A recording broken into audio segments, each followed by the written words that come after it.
Buenas tardes, público en general.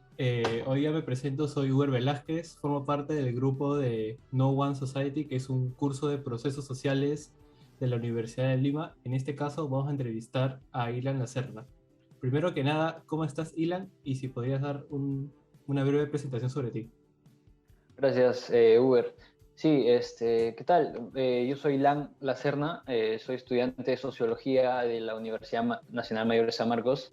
Estudio en el quinto ciclo ahora mismo de la carrera y bueno, encantado de participar y poder apoyarte a ti, Uber, en tu proyecto porque sé que es algo importante y he leído, he analizado el tema y creo que es importante hablar de un tema como este. Muchas gracias por darnos un tiempo en poder preguntarte, en ayudarnos. Primero que nada, hemos hecho primero un filtro de preguntas, que son constituidos dos por cada tema. En este caso, la primera va a ser sobre clases y desigualdades. La primera pregunta consiste en ¿cuál es su punto de vista respecto a las desigualdades que se presentan dentro de una sociedad? Creo que las sociedades influyen mucho en cómo se manejan pues, estos temas. De hecho, que el actor siempre va a ver influido por la realidad que maneja y la desigualdad no es ajena a eso. La desigualdad se da en muchos contextos y especialmente en nuestro país, que es muy susceptible a que pasen estas cosas, ¿no? Porque siempre hemos visto desde que quizá tenemos uso de razón, a veces ni lo notamos, pero la desigualdad está ahí y a veces hay muchas personas que lo niegan. Entonces, creo que ese es uno de los grandes problemas que conlleva la desigualdad, que hay mucho rechazo o que se invisibiliza lo que realmente importa, ¿no? Entiendo. La segunda pregunta va en ¿qué factores influyen para que se presenten las clases sociales y las desigualdades en el Perú? Claro, como mencionaba, el hecho de que se invisibilice esto y que no se le tome real importancia. La gente no valora o no aprecia lo que tiene y muchas veces cuando tiene algo, pues simplemente no escatima y piensa que el pobre es pobre porque quiere. Es una frase muy común que se usa y que es muy malinterpretada porque la desigualdad está ahí. Esa frase es anti-desigualdad, como se dice, porque eh, no refleja lo que la sociedad realmente, lo que pasa realmente en la sociedad. Entonces, uno de los factores podría ser que las personas no le tomamos una real importancia y al no tenerle una real importancia a esto, no se busca algo para cambiar. Sí, entiendo. Esa frase es como que se escucha mucho cuando estamos en el colegio, por así decirlo. Sí, O en mi sí, caso fue así. sí, Ya, es bastante común. ya. Y ahora vamos al siguiente tema que es el género. La primera pregunta es, ¿qué consideras que es el género para ti? Bueno, este tema es a veces algo confuso para las personas, porque hay una diferencia, ¿no?, entre el sexo, que es pues, la fisiología y cómo es una persona y cómo se define pues en base a sus rasgos fisiológicos y biológicos, ¿no?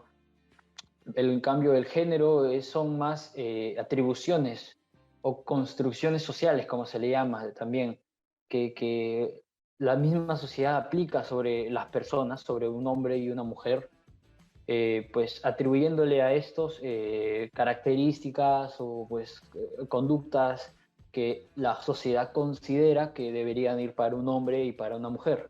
Aunque esto pues no debe ser así, cada quien es libre de tomar y de ser libre para elegir cómo quiere llevar su vida, pero la sociedad influye mucho. Por eso digo que el actor siempre se va a ver influenciado por su trasfondo, lo que tiene atrás, en este caso la sociedad. Sí, entiendo. O sea, es un tema muy controversial y algunos es como que tipo nos quedamos callados para no meternos, si por así decirlo, en problemas. Exacto. La segunda pregunta es, ¿alguna vez has presenciado una escena de sexismo? ¿Y cuál es tu opinión sobre este tema? Bueno, el sexismo en nuestro país es bastante común. O sea, a veces lo negamos o simplemente lo hemos normalizado tanto que ya ni lo notamos, pero está ahí, está ahí. Yo creo que desde que tengo uso de razón he visto actos sexistas de que un hombre no debe hacer esto o una mujer no debe hacer el otro porque es mujer o porque el hombre es hombre. Bueno, unas cuestiones que ya son un poco anticuadas, que no se adaptan a lo que la sociedad actual y que lo que debería suceder en el mundo, ¿no? Porque ya las viejas generaciones y las generaciones un tanto conservadoras que aplicaron pues esto, eh, se están quedando un poco obsoletas con argumentos y no creo que sea válido que te digan que por ser hombre no puedes, no sé, pintarte las uñas o que si eres mujer no puedes hacer un trabajo que usualmente dicen que es de hombres o cosas así. Sí, yo creo que para todo el género, para cualquier persona, siendo hombre o mujer, no hay, o sea, no hay ninguna posibilidad. O sea, Claro. tienen posibilidad para hacer todo lo que sean y lo que deseen. Sí, con No, darle, pues, no dañar a nadie, pues creo que cada quien está en su libre decisión, ¿no? sí. El siguiente tema es pobreza. Como tercer tema tenemos la pobreza. La siguiente pregunta es, desde tu perspectiva, ¿qué significa vivir en la pobreza o ser pobre? Vivir en la pobreza significa vivir, pues, en un estado donde no se te ha dado las oportunidades necesarias para poder salir adelante. Y muchos dicen, ¿no? Que, oye, sí, pero puedes tú salir adelante, ya, pero el esfuerzo de una persona pobre con una persona de clase media o clase alta, pues siempre va a ser el doble, el triple, y es mucho más difícil llegar a conseguir algo. Entonces, una persona pobre tiene mucha deficiencia para poder llegar a ser alguien, como se dice, ¿no? Eh, y el ser pobre es eso, es vivir en desigualdad, en mucha desventaja y también en discriminación, que es lo que pasa muy a menudo. Sí, la falta de oportunidades también pueden marcar a una persona pobre. Claro. Como siguiente pregunta tenemos, ¿qué factores crees que podrían cambiar para lograr una reducción en la pobreza en el Perú? Bueno, como dicen, eh, hay diferentes factores, pero la corrupción quizá es la madre de todos los problemas que al menos en nuestro país es el que ha calado tanto, ¿no? Porque la corrupción pues deriva en una mala educación, en mala gestión pública, que a la final es pues la sufren las personas que no tienen tantos recursos, en este caso las personas pobres. La desigualdad, que también viene por parte de la corrupción, ¿no? Entonces, toda esta serie de cosas hacen que una persona pobre, como decía, no puedan llegar a un tope o algún objetivo que quizás se hayan trazado y en caso lo logren, pues su esfuerzo es el triple y es muy complicado, ¿no?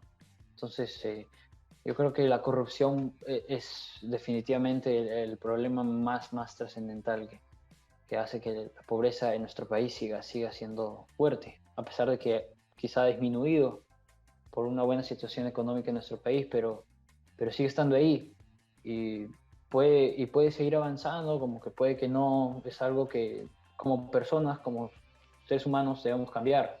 También debemos tomar conciencia de que hay personas que no tienen y que debemos apoyar. Sí, la corrupción ha estado en nuestro gobierno, por así decirlo, durante muchos años. Sí, sí, Y cada año, cada gobierno podemos apreciar cómo votan los fondos que tiene el Estado. tal cual. Como cuarto tema tenemos movilidad social. La primera pregunta es, ¿cómo promover la movilidad social?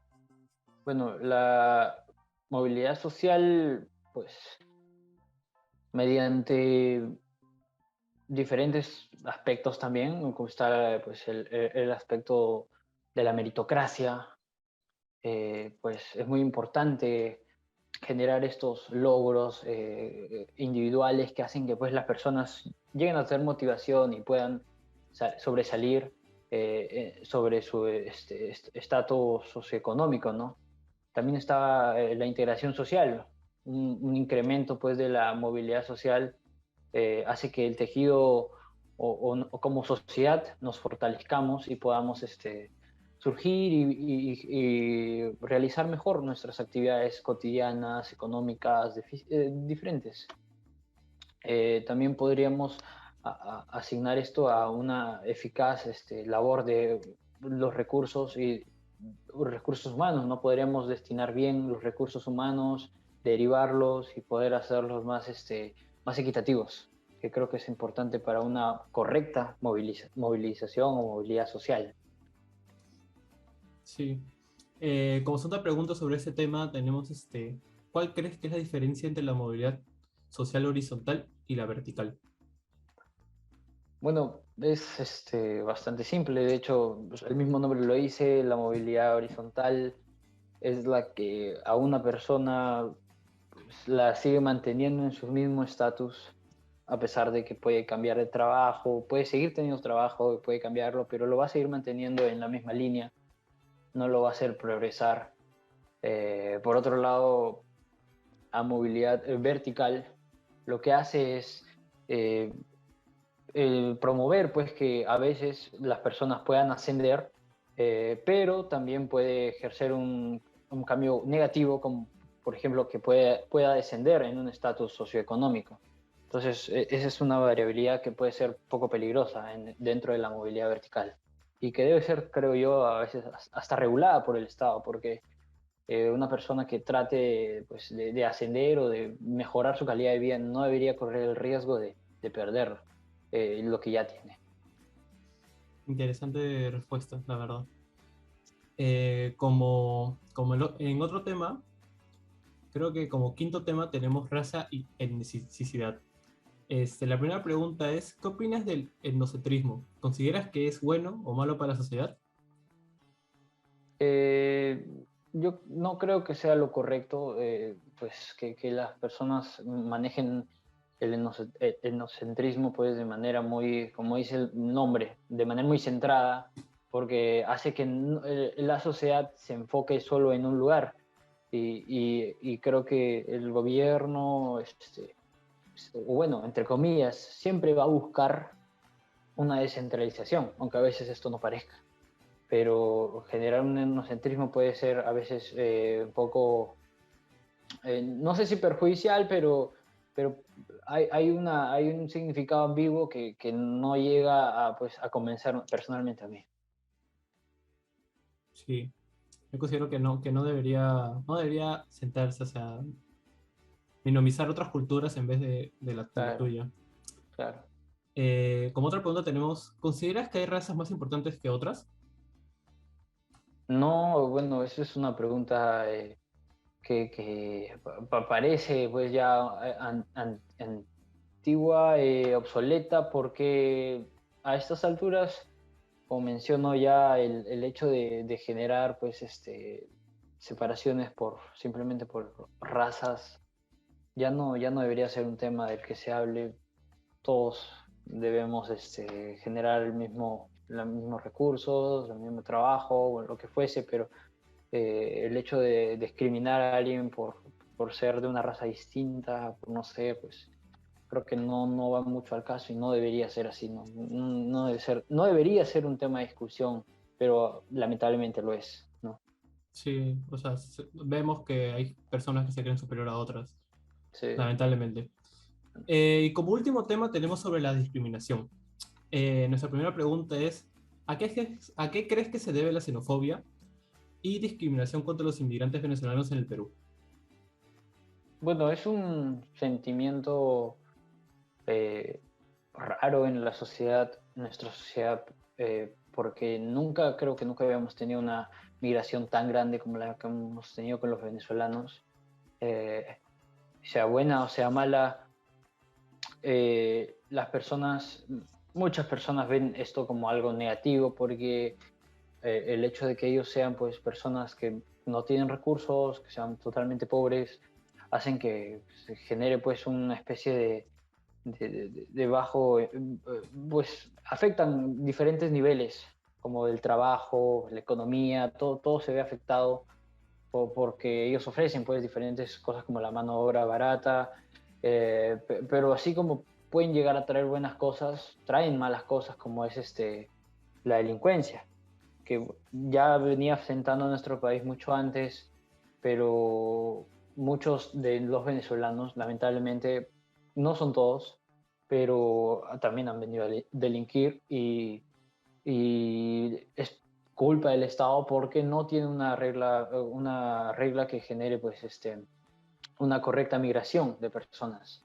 Entonces, yo creo que las personas de alguna manera expulsan su ira o la ira pues que tienen de las malas gestiones, de todo lo mal gestionado que hace el Estado con personas que quizá no merecen de recibir pues el castigo, ¿no? Personas venezolanas que vienen acá a trabajar humildemente, pero se ven pues manchados por la actitud de sus compatriotas que lamentablemente vienen solamente a llevarse una vida fácil como es la delincuencia, ¿no? Sí, yo creo que esos son los dos puntos más destacables de que por qué existe la xenofobia, la delincuencia y, por así decirlo, la mano de obra barata. Sí. Y como última pregunta es si sabes algunos ejemplos de hostigamiento por origen nacional. Pues no te podría precisar algún caso específico, pero sí, o bueno, porque no me ha tocado ver alguno, pero creo que son casos muy existentes, no son muy usuales quizá. Eh, Obviamente no está bien, pero ante la coyuntura, pues a veces es entendible que las personas expulsen su ira, pero lo hacen de una manera totalmente errada, pues el hecho de discriminar a alguien, como dices tú, por una nacionalidad o hostigarlos, pues es algo repudiable y no debería ser bien visto, ¿no? Sí. Bueno, ya acabamos, Ilan, las preguntas de mi grupo que fueron formadas por todos los integrantes. Antes de terminar esta entrevista, me gustaría, por favor, que des una conclusión o un mensaje para nuestros oyentes, si serías muy amable de hacer eso. Claro, bueno, agradecerte a ti y a tus compañeros por la entrevista y más que una entrevista creo que ha sido una bonita charla y creo que nos puede ayudar también quizá a entender eh, que nuestra sociedad en nuestro país está como que muy deteriorada y es muy conservadora. El conservadurismo en general hace que se lleven mal las cosas desde mi punto de vista, hace que no podamos vivir en una sociedad que se pueda complementar bien.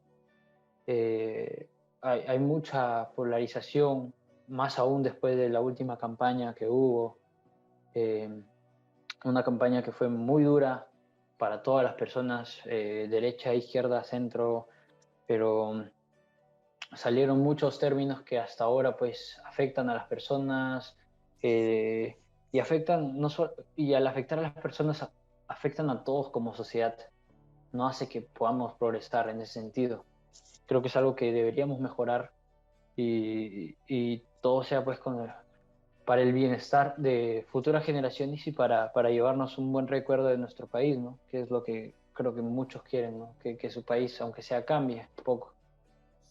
Sí, por la última elecciones hemos podido apreciar discriminaciones de todo tipo a los sectores más abandonados del Perú, por así decirlo. Sí, totalmente. Bueno, Ilan, muchas gracias por darnos un poco de tu tiempo. Espero que te vaya bien en la carrera y que podamos encontrarnos en una próxima entrevista. Ya. Gracias, gracias a ti, Uber. Hasta luego.